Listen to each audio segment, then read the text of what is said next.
Hello, listeners, and welcome back to Tradie Wife Life. I'm joined by another one of our real tradie wives and a bloody legend at that, Samara Trethowan from Trethowan Building, which she shares with her husband Liam.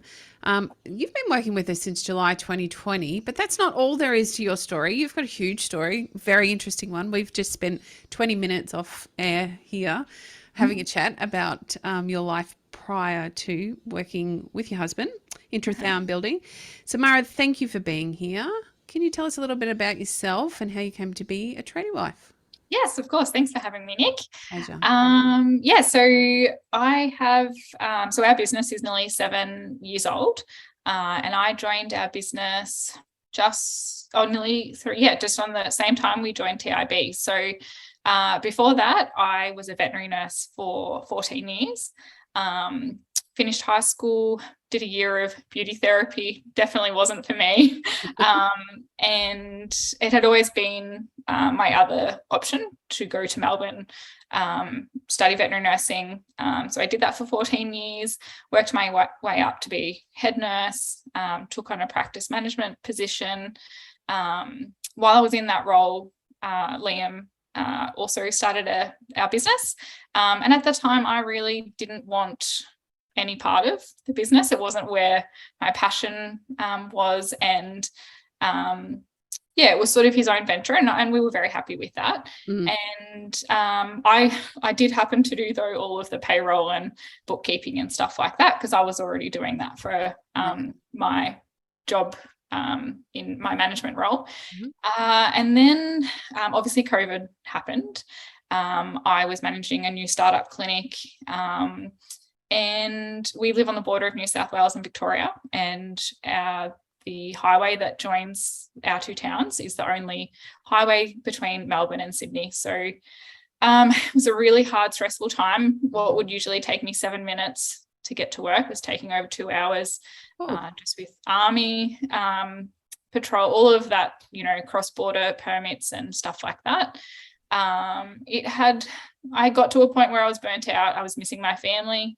I only got to see my kids for 30 minutes a day, working 15-hour days, and it was just sort of come to a point where I was burnt out, and we needed an adjustment. The life that we weren't living was not what we had envisioned for ourselves, and I had started to take a bit more of an interest in all the problems, or I guess fire spotting that was happening within the business, but things that I was already had experience dealing with. So collectively, we made a decision that for the time it was definitely where, we wanted to head. It's interesting that you raise that it's not your passion, or at least it wasn't your passion.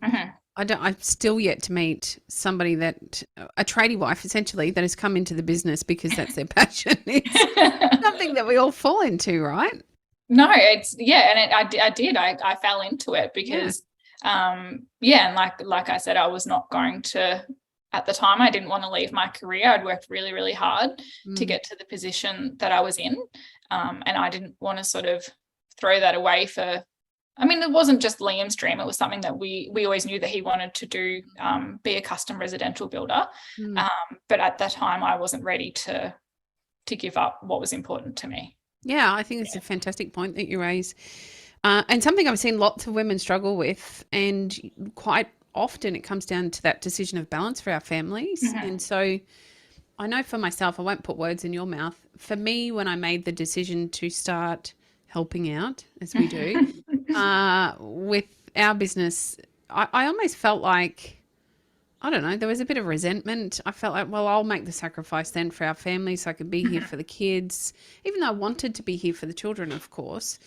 And I still felt like I was giving up something that I'd spent the last 15 odd years creating for myself. Like much like you, I'd gone to positions within my career that were unusual for my skill set. And I don't know, I really found that hard to let it go. Was that something that you feel you had in common, Samara? Was it hard to let go of the career that you'd built?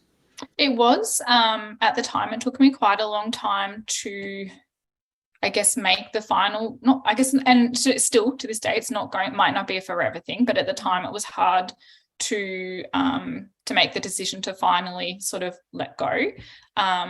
before I decided to step away from what I was doing and join our business full time, I actually took a stint in public relations for Australia's largest pet food manufacturing company.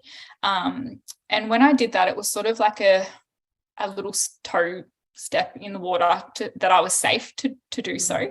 I found it very hard. I'd always identified myself as I am a veterinary nurse. It's not what I do.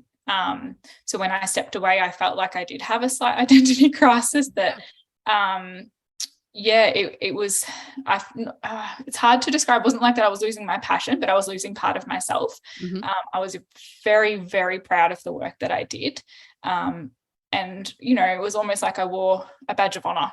The hours I worked. And look, to be honest, now I look back and I shouldn't be so proud to be working 15 hours and not having a lunch break and haven't gone to the toilet or that type of stuff. But I really did struggle with finding my new self and having who I was within our business, from letting go to what I was doing.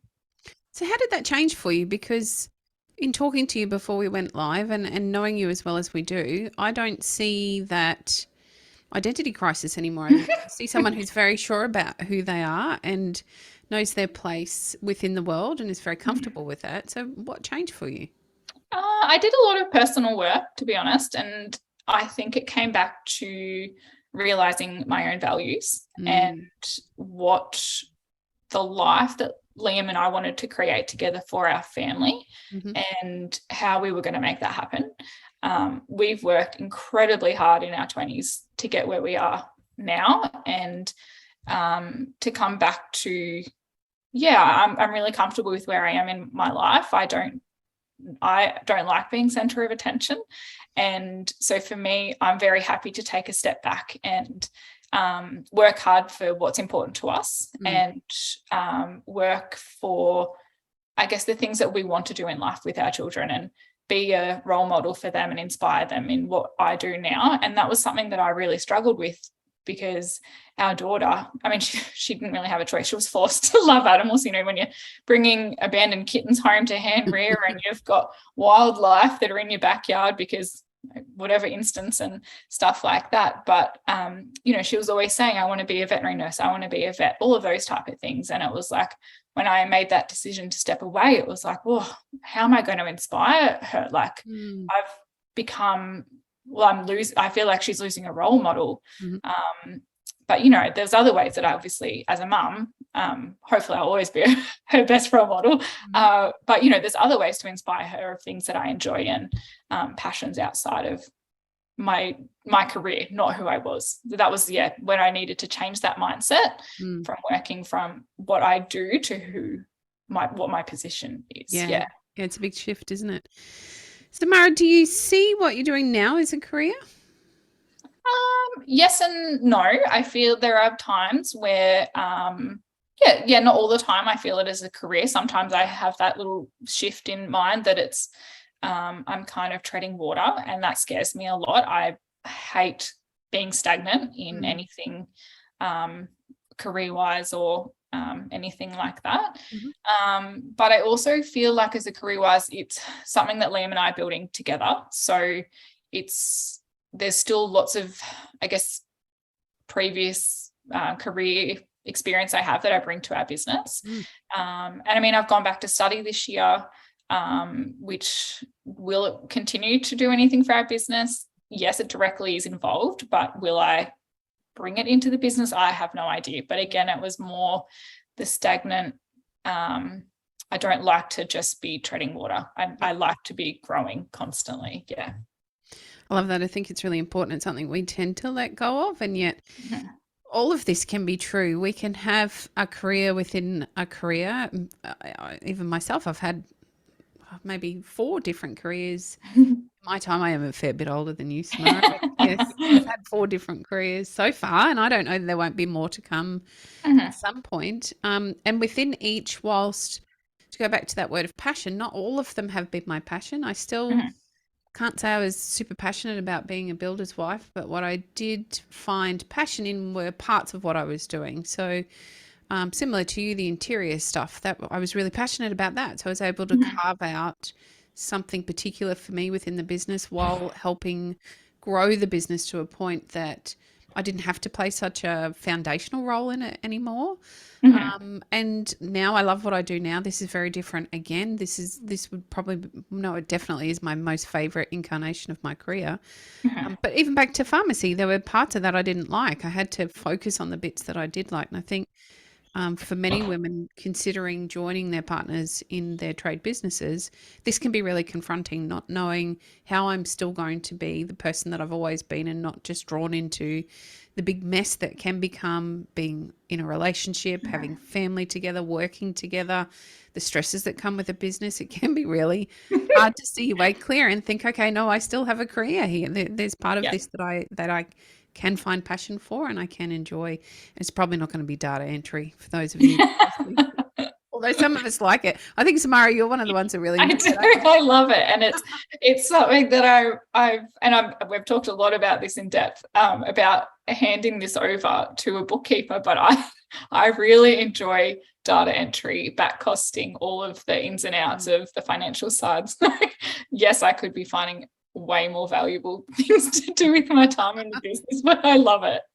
You've got to stick to what you love. There's going to be something there that drives a bit of passion for you. Mara, can you tell us about the early days when you first stepped in? So you were already doing some of the bookwork, you were doing the data entry, and you were running payroll.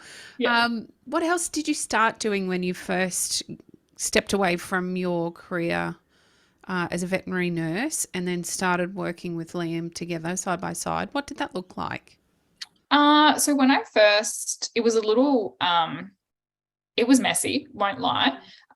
So when I came in, I guess, full time into the business, there was Liam and we had 3 other employees, and there was not a lot of systems. There was no procedures. There was no, a lot of the time they were just winging everything. Liam was putting out fires left, right and centre. He was already off the tools by then, but it just procedural. There was no, now I look back, I'm like, oh my goodness, that was scary, wasn't it? It was a very hard time. There was, no sales process. There was no preliminary processes. And, we had some really hard times. We lost some really, really big jobs and put us in really scary financial positions. So at that time, it was sort of, I came in, and not everyone's passion. I love creating. I'm very much a, straight line, black and white type of person. So for me, it was about creating procedures, creating, a step-by-step of how we're going to do these things so that it becomes like second nature, that when we get an inquiry, this is what we do. When we proceed with that inquiry, and this is what we're going to do next with a sales process. Was it always that fun? No.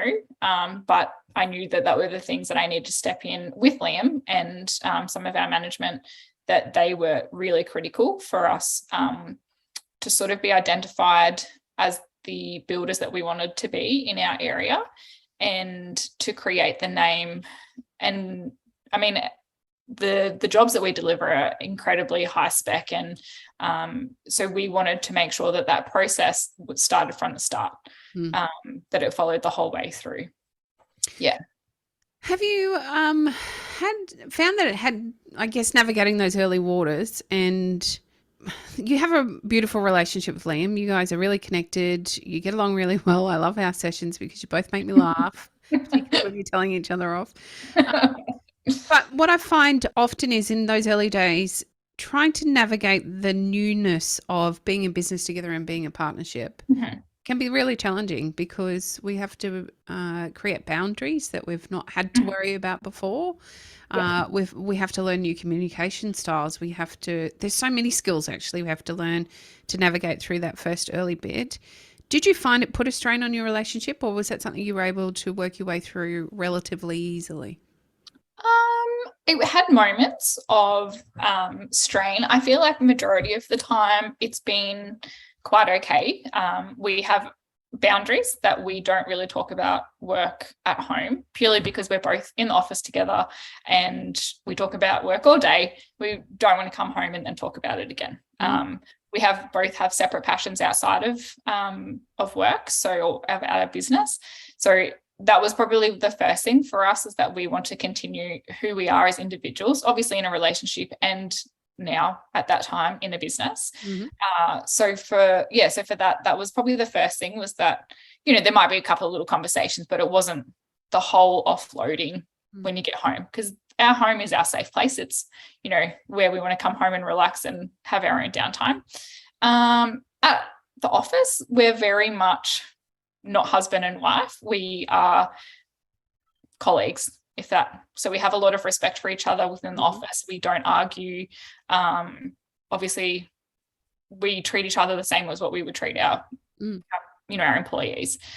So for us, it was about creating and making sure that we keep ourselves in check of, because obviously your husband and wife is going through those little times when you're like, oh my goodness, he's annoying me so much. Like, and I mean, and I'll tell Liam instantly if he's annoying me, it's out of my mouth before he's even finished his sentence. And he's very much the same. Yeah. I mean, we keep ourselves accountable. We keep each other accountable for our own actions, behaviors, that type of stuff. And I think, well, for Liam and I, we're very equals in our relationship. No one wears the pants, and we're both very headstrong. So neither of us would allow the other to wear the pants. I think it's always a constant work as well. It's, it's not just going to be, it's easy all the time to be a business owner and be husband and wife. We always have to constantly work at that. Same as marriage is not always easy. Business ownership is not always easy. So there's always going to be, periods of high stress and, making sure we don't bring that home, or we don't, take that out at the office and, create a horrible environment for, us and our other employees. I think it's for us just trying to be mindful of who we are and how we communicate to each other. Yeah, totally. Samara, you mentioned systems earlier, and I really get what you were saying. It triggered so many memories for me. When I started working in the business, we'd just finished going through an audit process within the health system for pharmacy. Everything's really tightly regulated. And so we'd had auditors through to check everything. So that was our systems, our procedures, all of the stuff that should be happening more often in construction, but does not yet. So I remember walking in, and it was exactly the same as you described. It's all ad hoc. There were spot fires everywhere. It was just a mess. It did my head in, and it made it really hard for me to figure out where I could make the biggest impact straight away. So let's talk about systems. They're like the holy grail in business, and people often don't know what they are. They just know they're going to fix things. But I'd love your take on what systemizing your business has meant for you, and maybe some examples of some systems that have really driven some fantastic changes or results for you. And that was when I first stepped in. There was no systems, literally nothing. And so when I came on board, it was sort of like, where do I fit? How do I help? How do I do anything? How can I assist, our interior designer? How can I assist Liam? There was literally nothing. And it was virtually, I kind of just had to step back, and I was like a shadow, because I just had to sort of wing it for the first little while I was there, until I could develop and learn how that they were winging it. And then it became a collective. We worked together to develop. We essentially, I guess, brainstormed all of the things that we needed to do right then and there that were causing us the energy and the time that we didn't need to be spending. So that all happened. That was fantastic. And that was just sort of like your literal, how do we do this? Where do we do this? Or that type of stuff. The biggest things for us was creating a sales process. And part of that was our preliminary agreement with our clients. So essentially what we would have been doing was designing, doing all of this work for a very minimal, scary fee. When I look back at it now, we were essentially working for free for a really long time. And there was no obligation for them to continue, which there still isn't. but we custom design all our floor plans. Everything is designed around the client's needs, wants, budget. And yeah, we had some very incredibly large projects that used our floor plans and took them to another builder. Oh, that hurts. It was really, it was really, really scary. And not only did it, Liam took that so hard, because obviously he's poured his entire he wears his heart on his sleeve. So, you know, his heart and soul was in that design of that project. And yeah, so that was really hard for us. We had already, I guess, put that into our future schedule. And that was, you know, like 9 to 10 months of schedule that gone instantly. And obviously cash flow, all of those things. And that was really, really scary. I remember going into that Christmas, and yeah, I was terrified of how we were going to get through our lockdown or close down period over the Christmas holidays, and not knowing how we're going to pay our employees over that period of time. That was terrifying. Yeah. Really scary. And yet your sales process, we utilize the results that change for you guys in your sales process whenever we do a webinar around the impact of a sales process, because they're outstanding, and you only had to make a few small changes to create a massive shift for you and your business. I think at the time, now the stats were, you were running at about 45 to 50% on your conversion rate. And last we checked with you, you were between 85 and 95%. Yeah. I never say 100% because, you know, people won't believe me if I tell them it's 100% anyway. But you are converting nearly all of the people that you work through that proposal process with. And it was only a few small changes that meant that you were able to do that. And I really want to highlight and point out, not only are you converting nearly everybody, you're also being paid for most of the time and the work and the professional services that you have involved in creating that process for them. It's not, like you said, stringing yourselves out to dry, doing all of that work for next to nothing, if not nothing, and potentially losing the plans to another builder anyway. So if you're listening to this and you're considering being part of your business systems, really are the holy grail. Yes, they're hard to identify or understand. And essentially it's just, you can start with understanding what you're doing now. We all have the unknown systems. So we talk as a sales process, quite often it's answer the phone, run out that afternoon to do the quote, give a verbal, you get an acceptance, you go and do the job, you invoice. If that's what you're doing right now, that's version 1. And you can write that down, and that's where we start from. We just add in bits and pieces from there. It really is a valuable place where you can add that value, but also find some satisfaction in what you're able to do in your role if you're just stepping in. So please give that a bit of a thought.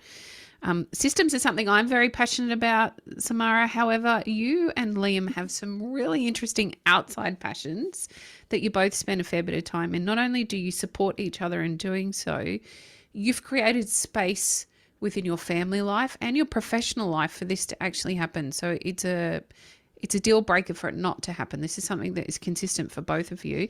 And it has, for listeners, we're talking to Samara at a really nice part of their journey. It hasn't always been like this. They've had to work really, really hard to get it to this point. So I don't want you to sit and listen and dismiss, or to think it's easy. Neither are true. The opportunity here is for you to understand that with hard work, we can create the results that you're looking for. And that's something that Liam and Samara have done really well together. But let's talk about your passions. And I know lots of our tradie wives or tradie partners will be listening in today and thinking, or being reminded about how hard their husbands are working and how stressed they are and how much of an issue cash flow is. And, you know, all of those really hard stress points, they're probably arguing, fighting. There's no time for the kids, all that stuff that feels really negative. And yet you guys, I don't think were ever quite in that full position. You certainly had a lot of stresses that you had to deal with. Been some very hard times for each of you individually and as business owners. And we've reached this point finally now, I think for all of this year, maybe a little bit of last year as well, where you guys have two or an individual passion each that you're supporting each other to enjoy. Do you want to share a little bit about that? Yeah, of course. So Liam is a massive and avid golf player.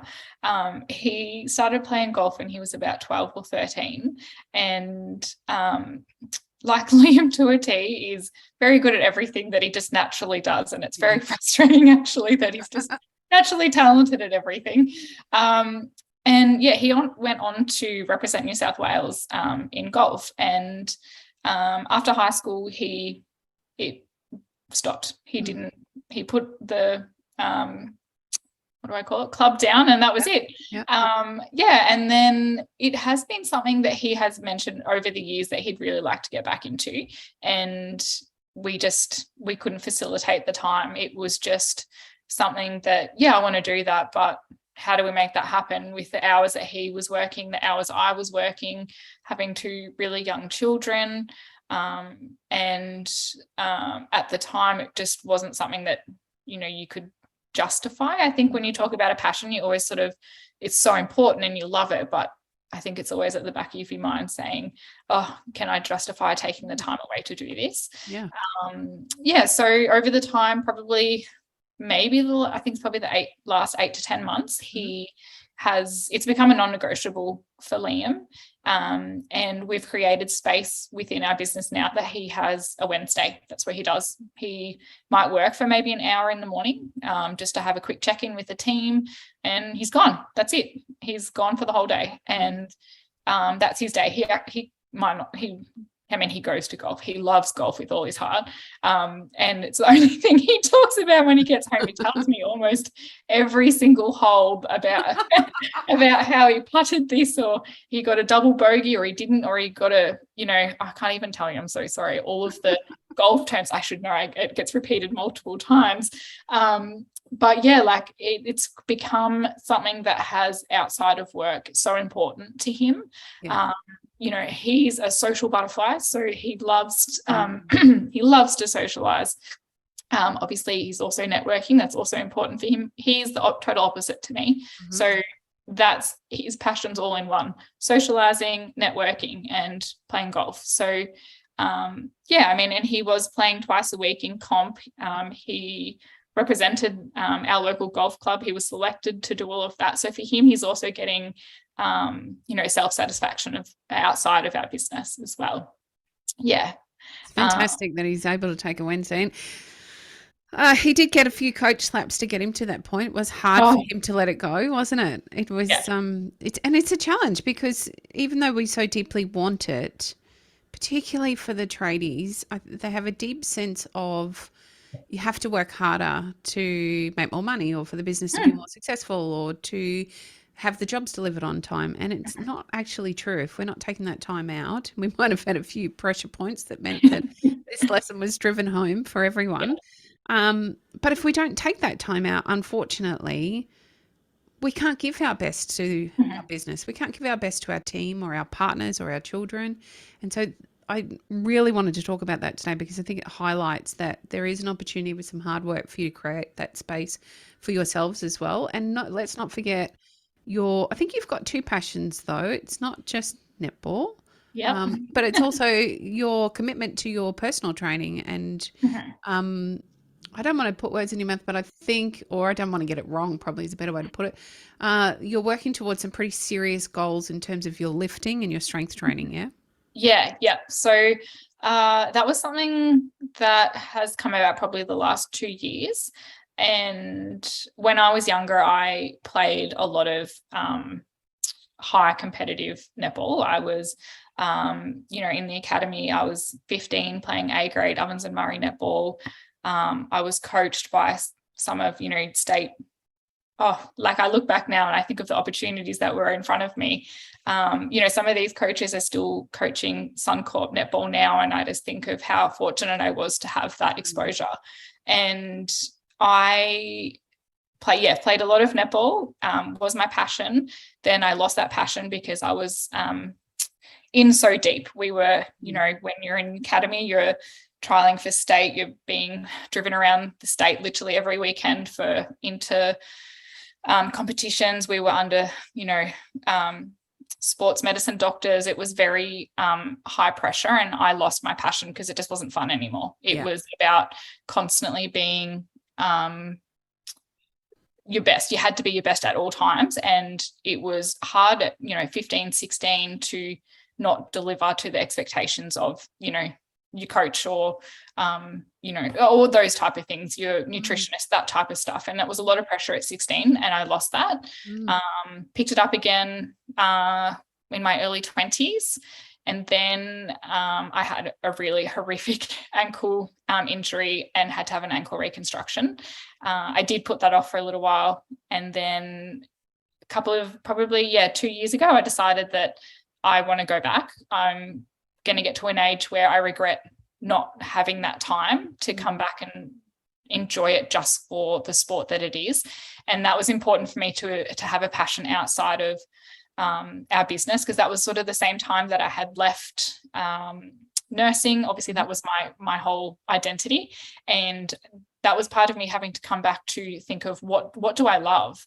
And I love being physically active. I love lots of sports, but netball for me is I breathe netball. That's my whole, you know, but it was, my body wasn't in it at a position to just walk back in and play. So I had to spend quite a lot of time getting my body physically ready for the next season. So yeah, like going to the gym, and I have worked really, really hard over the last sort of 2 years to you know, I lift some really, well, I'm really proud of what I lift, you know, when you're looking at like 70, 80, 90 kilo deadlifts, and I've had to work through injuries to continue that. And even coming from a part where, you no longer have motivation, you do it because you're disciplined, and you know, at the end of the day that no one's going to do the hard work for you. Like, you have to get out of bed. I get out of bed at 5 o'clock, and I hate mornings. Like, I am not a morning person. No. Oh my goodness, I have to remind myself that no one else is going to do the work for me. Like, if I want to do this, then I have to do the hard work. You know, Liam was always like, he's never pushy, but he's like, oh, are you going to go? Like, are you going to? And he's always sort of gives me like, you know, that, you know, like, you're going to not be happy with yourself later if you don't. I'm like, I know, okay. And like, he's a morning person. So for him to get out of bed, like, it's just like he gets out and it's easy. Whereas I'm like, oh, I've got to press snooze for a couple of times.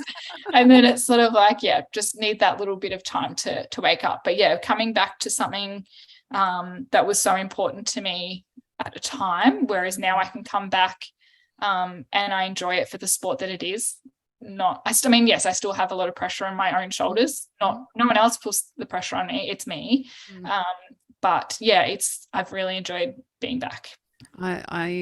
You said one thing in there that really was almost triggering for me. I decided I wanted to go back to play netball. I played as a kid, nothing like you at all. I just played. It was just fun for me. And by the time I figured out I wanted to play, I think I've told you this before, we went back playing mixed netball, indoor netball, and just ended up riddled with injuries, like work-stopping injuries. So I really resonate with the two things there. One, doing it before you reach that age where it's you can't enjoy it anymore. It's not fun anymore. And two, preparing yourself, because we missed that step completely. Went out running around, and no wonder we ended up with injuries. But I would also like to highlight that you guys, there's not just the two of you. You're a family. You've got two young kids as well, and you're working really hard on these commitments that you're making, not only to each other, but your family, to ensure that business is business. And yes, you do need to work hard when you're at work. However, it's creating that flexibility for you so that you've got time to spend with the kids. Can you tell us a bit about how that balance, or trying to find that balance, has been for you? Yeah. At the start, it wasn't easy. And a lot of the time before I joined the business, Liam and I were very much, you know, like two ships passing in the night. I was working incredibly long hours. I was, you know, at work at 7 a.m. I'd get home sometimes at 8 or 9 at night. And, you know, depending on what shift I was on, I might drop the kids at daycare for that morning. So I might see them for 45 minutes and Liam would put them to bed, or vice versa. So that was really hard. And part of my reason why I decided to, I guess, join our business full time was that I was missing out on the best years of our children's lives. And it came to a point, it was sort of like, well, I'm not even here to enjoy them when, you know, I'm missing out on everything. There's no opportunity in the industry that, you know, in the vet industry, to just duck out to go to, you know, a preschool presentation, or Charlotte was just starting kindergarten, her first year of school. And it was like, I never can just quickly duck out. You know, you're in the middle of a cesarean, or there's, emergencies. And it was just, those were the things that really scared me, that I was missing out. And I don't want to see these things secondhand. Yeah. And I don't want to see a photo of my daughter up there if she got an award, or like, I want to see her firsthand. Yeah. And for her and Will, our son, it was very much that we weren't living as a family. We were just two, mum and dad, and we had some kids. That's how it felt. That we weren't living in a functional, easy, weekends. We were exhausted. So when we made that decision that this is how we're going to do it, this is the lifestyle we want to live, we want to enjoy our weekends with our kids, and go on little family trips, and actually experience, take them on experiences, see things with them.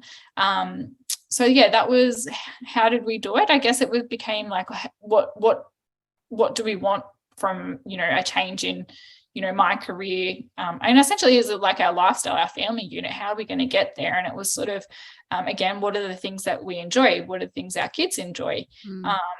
And one of those things was, like, we love going fishing.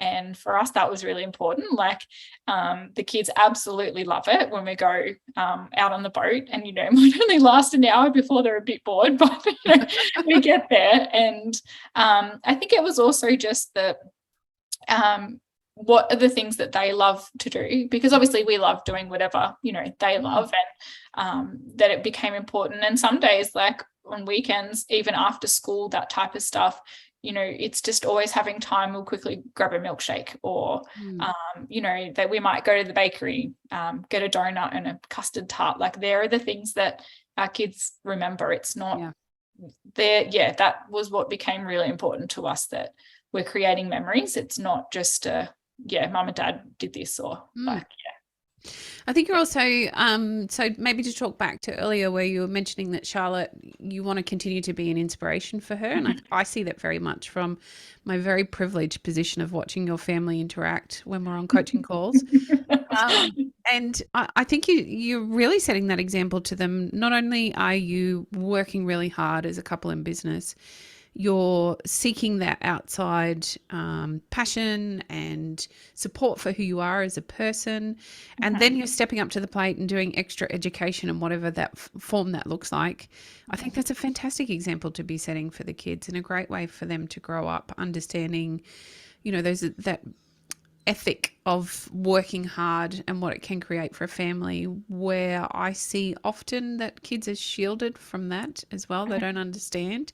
Then there's a real disconnect between not seeing mum and dad and I have this lovely lifestyle and I don't really understand how that's come to be. So yeah, kudos to the two of you for working really hard to involve them in what you're doing as well. I think it's really important. They're good kids. They make me smile. Thank you. It's much easier from my side of the screen. Yes, sometimes.